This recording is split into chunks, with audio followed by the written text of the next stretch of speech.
बिस्मिल्लाहिर्रहमानिर्रहीम। मुझे पिछले कुछ दिनों से बहुत सारी बहनों के मैसेजेस आ रहे हैं कि अवैस भाई हमने पीएसडीएफ फ्री ऑनलाइन कोर्सेज में अप्लाई कर दिया था, अब नेक्स्ट क्या होगा। किसी को ये फ़िक्र है कि सिलेक्शन के ईमेल कब आएगी, किसी को ये कन्फ्यूजन है कि टेस्ट ऑनलाइन होगा या फिज़िकल। और बहुत सारी बहनें ये भी पूछ रही हैं कि टेस्ट का सिलेबस क्या होगा और तैयारी किस तरह से करनी है। इसलिए आज की इस वीडियो में मैं आपको ऑनलाइन अप्लाई करने के बाद का पूरा process, test syllabus, paper pattern और फाइनल सिलेक्शन तक सब कुछ स्टेप बाय स्टेप और आसान अल्फाज में समझाऊंगा। अस्सलामुअलैकुम everyone, I am Awais Chaudhry from education updates YouTube channel. Video को लाइक करके चैनल को सब्सक्राइब कर दें ताकि इस प्रोग्राम के हवाले से मजीद आने वाली लेटेस्ट अपडेट सबसे पहले आप लोगों को मिल सकें। तो चलिए व्यूवर्स, वीडियो का बाकायदा आगाज़ करते हैं।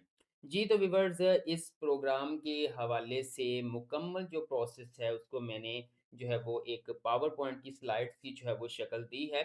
सबसे पहले आप देख सकते हैं कि ये जो पीएसडीएफ है, Punjab skills development fund, main digital program है और ये जो अभी अनाउंस हुआ था ये फेज़ 3 था, जिसमें अप्लाई करने की लास्ट डेट 25 जनवरी थी। अब इस वीडियो में टेस्ट, सिलेक्शन और तैयारी के हवाले से मुकम्मल रहनुमाई आपको प्रोवाइड करूँगा, इसलिए आपने वीडियो को स्किप नहीं करना। यहाँ पर सबसे पहले जो है वो बात कर लेते हैं, क्या मेरी दरख़्वास्त जमा हो गई है? क्योंकि वहाँ पर क्या था कि बड़ा जो है ना वो सिंपल सा प्रोसेस था कि आपने वहाँ पे एप्लीकेशन जमा करवाई तो वहाँ पे लिखा आ गया थैंक यू, आपकी एप्लीकेशन सबमिट हो गई है। अगर आप शॉर्टलिस्ट होते हैं तो हम आपसे कॉन्टैक्ट करेंगे, ठीक है? बहुत से जो है वो ख़वातीन को वो शो ही नहीं हुआ। तो व्यूअर्स, आप पीएसटीएफ पोर्टल पे जाके अपना शनाख्ती कार्ड नंबर देकर भी जो है वो चेक कर सकते हैं कि आपकी एप्लीकेशन सबमिट हुई या नहीं। या फिर आप एनरोल नाउ के ऊपर जाकर अपनी सेम अपना शनाख्ती कार्ड नंबर देंगे तो वो कह देंगे कि आपकी एप्लीकेशन ऑलरेडी सबमिट हो चुकी है।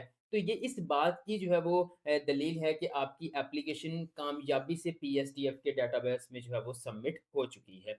उसके बाद नेक्स्ट बढ़ते हैं जी, सिलेक्शन ईमेल का इंतज़ार अब हो रहा है। दरखास्तों की बड़ी तादाद होती है इस फ़ेज़ के अंदर। अब उसकी वजह क्या है? क्योंकि ये फ्री है, इसमें कोई फ़ीस नहीं होती, ठीक है? तो जहाँ पर सब कुछ फ्री होता है, फिर आपको पता है पाकिस्तान सारा जो है वो अप्लाई कर देता है या पूरा पंजाब अप्लाई कर देता है। तो दरखास्तों की बड़ी तादाद की वजह से डाटा की जाँच में थोड़ा वक़्त लग रहा है। टीम आपकी अहलियत, कवायद जो है वो यानी डॉक्यूमेंट्स को चेक कर रही है। जाँच मुकम्मल होते ही अहल उम्मीदवारों को ईमेल्स भेज दी जाएँगी। अहलियत का किस तरह से पता चलेगा? अब वो इस तरह से है कि मतलब ईमेल किन उम्मीदवारों को मिलेगी। इसमें 16 साल तलीम देखी जाएगी आपकी, मतलब 16 इयर्स एजुकेशन इसके लिए रिक्वायर्ड था। फिर ज़्यादा जो तरजीह है या देहाती इलाका आपका देखा जाएगा। ये माली ज़रूरत भी बाज़ औक़ात वो देख लेते हैं कि मतलब आपकी माली हालात कैसे हैं, ठीक है? वैसे इस पे जो है नहीं आपने मेन फ़ोकस नहीं रखना, क्योंकि मेन मैंने ऐसे लोग भी ऐसे कैंडिडेट्स भी देखे हैं, मतलब जो माली हालात जिनके बहुत मज़बूत हैं और उनकी भी सिलेक्शन हुई है। तो देन इस वजह से जो है वो मेन 2 चीज़ें हैं, 16 साल तलीम, देहाती इलाका, ठीक है? उसके बाद ईमेल सबको नहीं आएगी, सिर्फ़ एलिजिबल उम्मीदवारों को मिलेगी और यहाँ पर आपको जो है वो रिजेक्शन की मेल भी नहीं आती, ठीक है? अगर आपको मेल नहीं आती तो समझ लीजिए कि आप इसके लिए जो है वो एलिजिबल नहीं थे। मुस्तहिक उम्मीदवारों की माली हैसियत को भी देखा जाएगा, बट ये प्रोग्राम मुकम्मल मेरिट पे है। पहले ही बता चुका हूँ कि जिनके माली हालात मज़बूत हैं, उनकी भी सिलेक्शन हुई है। नेक्स्ट बढ़ते हैं जी, टेस्ट के बारे में इत्तला किस तरह से होगी? सिलेक्शन के बाद दूसरी ईमेल में रोल नंबर स्लिप मिलेगी, मतलब 2 ईमेल्स आएँगी आपकी, ठीक है? एक मेल में आएगा कि आपको शॉर्टलिस्ट किया गया है, फिर नेक्स्ट आपको मेल आएगी जिसमें आपको रोल नंबर स्लिप दी जाएगी। बड़े शहरों के उम्मीदवारों का टेस्ट उनके अपने शहर में होगा। लाइक आपका ताल्लुक मुल्तान से है, आपका ताल्लुक खानेवाल से है, आपका ताल्लुक साहिवाल से है, आपका ताल्लुक लाहौर से है, ठीक है? रावलपिंडी से है। तो इन लोगों के जो है ना अपने सिटी के अंदर टेस्ट होंगे। लेकिन जो छोटे इलाके हैं, ठीक है? उम्मीदवारों का टेस्ट करीबी बड़े शहर या ज़िला के अंदर होगा। मिसाल ले लेते हैं कि मैं मियाँ चन्नू से हूँ।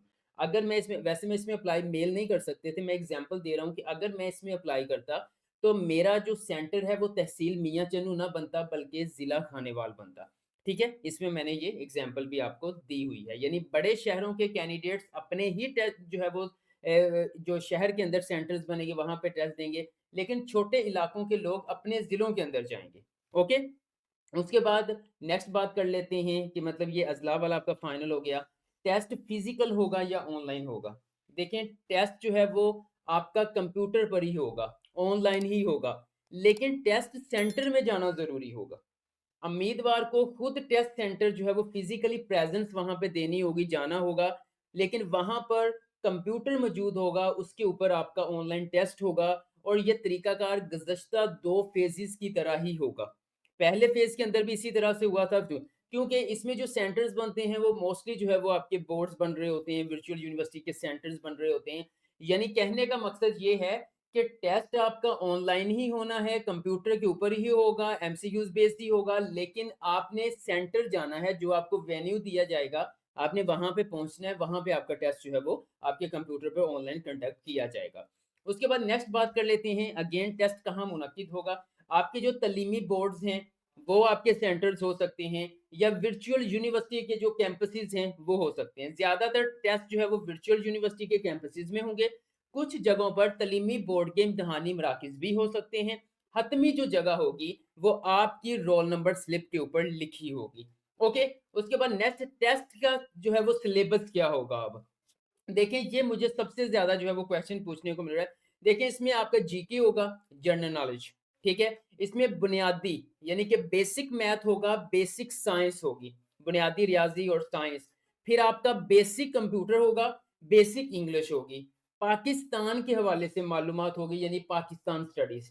तो इसमें ये जी यहाँ पे आ जाएगा कि टेस्ट मुश्किल होगा, टेस्ट आसान होगा। देखिए, टेस्ट मीडियम लेवल का होगा। ना ज़्यादा मुश्किल होगा, ना ज़्यादा आसान होगा। जो लोग बिल्कुल भी तैयारी नहीं करेंगे, स्लिप आई, उठे और चले गए, तो उनके लिए मुश्किल होगा। जिन्होंने कुछ ना कुछ पढ़ा होगा, कुछ ना कुछ तैयारी की होगी, ज़ाहिर-सी बात है कि उनके लिए टेस्ट आसान होगा और सिलेक्शन के भी उनके चांसेस हैं। ये सिलेबस आपके सामने है, आप इसका स्क्रीनशॉट ले सकते हैं।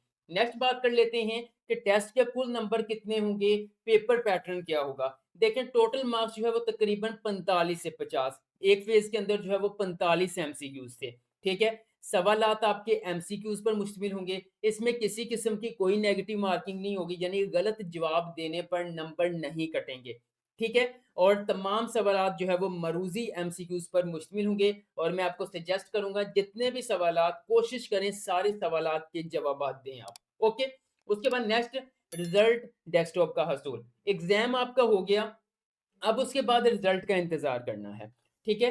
अब ये भी आपको जो है वो नहीं बताया जाएगा कि आप इसके टेस्ट के अंदर जो है वो फ़ेल हो गई हैं। बस ये है कि जो रिज़ल्ट पास करेंगे, उनको ईमेल्स आ जाएँगी और इसमें 1 से 2 महीने का प्रोसेस लग सकता है आपके टेस्ट के बाद, यानी टेस्ट का नतीजा 1 से 2 माह के अंदर जारी कर दिया जाएगा। मुफ़्त डेस्कटॉप कंप्यूटर में सिर्फ़ मेरिट की बुनियाद पर दिया जाएगा। इस प्रोग्राम में सिफ़ारिश का कोई अमल दखल नहीं है। मुझे कुछ मैसेजेस आ रहे थे, कोई सिफ़ारिश, मैं इस बंदे को कह दूँ, मैं इसकी सिफ़ारिश करवा दूँ या इसका विज़िटिंग कार्ड ले जाऊँ, तो ये मामला ऐसा नहीं है। ये जो प्रोग्राम है मुकम्मल तौर पर मेरिट पे होगा। इसमें किसी किस्म की सिफ़ारिश, कोई अमल दखल नहीं जो है वो होगा। ओके? उसके बाद टेस्ट पास किस तरह से हमने करना है, मतलब आप टेस्ट किस तरह से पास करेंगे। देखिए, आपका जनरल नॉलेज, बुनियादी मज़ामीन पर गिरफ्त अपनी मज़बूत करनी है आपने। मॉक टेस्ट, पुराने जो पेपर्स हैं उसकी आपने प्रैक्टिस करनी है। अब जो पुराने पेपर्स हैं वो आपको कहाँ से मिलेंगे? बहुत जल्द इसी चैनल पर एक अलग से प्लेलिस्ट क्रिएट करने के बाद उसमें अपलोड कर दिए जाएँगे। जिन्होंने हमारे चैनल एजुकेशन अपडेट्स को सब्सक्राइब किया होगा, बेल आइकन को प्रेस किया होगा, उनको जैसे ही फर्स्ट लेक्चर की वीडियो अपलोड करूँगा नोटिफ़िकेशन मिल जाएगा। वैसे बहुत सी वेबसाइट जो है वो पाक एमसीक्यूज़ इस तरह की अवेलेबल हैं ऑनलाइन। आप वहाँ पे कोशिश करें कि मोबाइल के ऊपर जितना हो सके आप टेस्ट दें, आप मॉक टेस्ट, सिर्फ़ बेसिक चीज़ें, बिगिनर्स लेवल की, यानी कि व आप लिखें टॉप जो है वो या इम्पोर्टेंट 50 एमसीक्यूज़ अबाउट कंप्यूटर, ठीक है? तो वो आ जाएगा, वो टेस्ट दें आप, जितने दे सकते हैं। फिर most important 50 MCQs about English, basic English, फिर बेसिक साइंस, इस तरह से, ठीक है? अपनी बुनियाद को मज़बूत करना है, अपने जो तमाम मज़ामीन आपको बताए हैं, इनकी बेसिक्स जो है वो आपने मज़बूत करनी है। इंशाअल्लाह ताला आपको कामयाब होने से कोई नहीं रोक सकता। तो एजुकेशन अपडेट्स की तरफ से नेक ख्वाहिशात हैं। मज़ीद जो है वो लेक्चर्स अपलोड होंगे, तो इंशाअल्लाह ताला वो आप चैनल सब्सक्राइब कर लेंगे, तो आपको नोटिफ़िकेशन मिलती रहेंगी। अपनी तैयारी पर फ़ोकस करें और पुरइत्माद रहें। तो व्यूअर्स, उम्मीद करता हूँ ये वीडियो आप लोगों को पसंद आई होगी। पसंद आई है तो वीडियो को लाइक करेंगे, एजुकेशन अपडेट्स को सब्सक्राइब करके बेल आइकन को प्रेस करेंगे ताकि आप लोगों के लिए ये प्लेटफ़ॉर्म बहुत ज़्यादा बेनिफिशियल साबित हो। दुआओं में याद रखिएगा। अल्लाह हाफ़िज़।